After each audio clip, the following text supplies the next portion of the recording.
it was, the ball was reverse swinging, and Chris Gaines was virtually beating us 2-3 times an over. I was batting with Rahul Dravid, so the main batters were batting. We'd like to believe that we were the main batters. And we were getting beaten, and we were sort of clueless because we couldn't see the shine. Sometimes the surfaces are such that it becomes a little difficult to figure out which side is the shiny side and which is the rough side.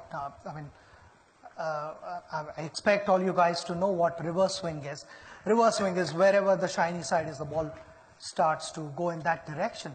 Even if the bowler wants the ball to go in the opposite direction, it will not go because of the imbalance and the surface of the ball. So Chris had started doing that, and I met with Rahul in the middle of the wicket, in the middle of the over. I said, I've got an idea.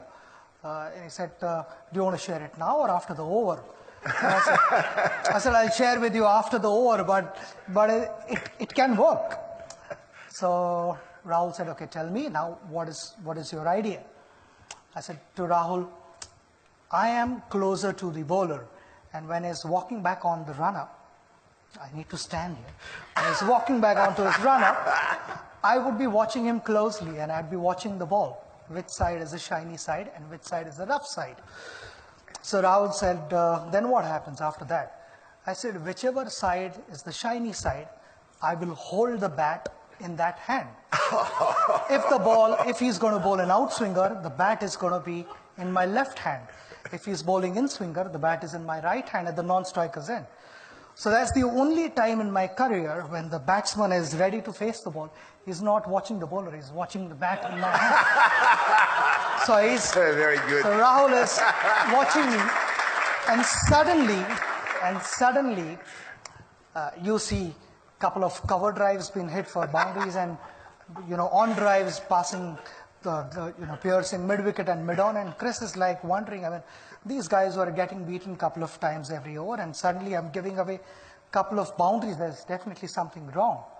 So all the fielders were watching me because I was, watching Chris and not Rahul. And normally, no batsman stands facing the bowler. He would be like facing the other batter. And then I would quickly change the bat, and by then they had sort of figured out that there is something fishy. And Chris lost his momentum, he lost his rhythm. And he held the ball crossing, and he bowled a ball, and instead of, looking at Rahul or checking what has happened there, he looks at me and I said, what have you got for this? Chris didn't realize that I had also warned Rahul that if I don't know what is coming, I'm going to hold the bat in the middle. So that is how the story goes. So it's just, in short, it's just being a step ahead of your opposition.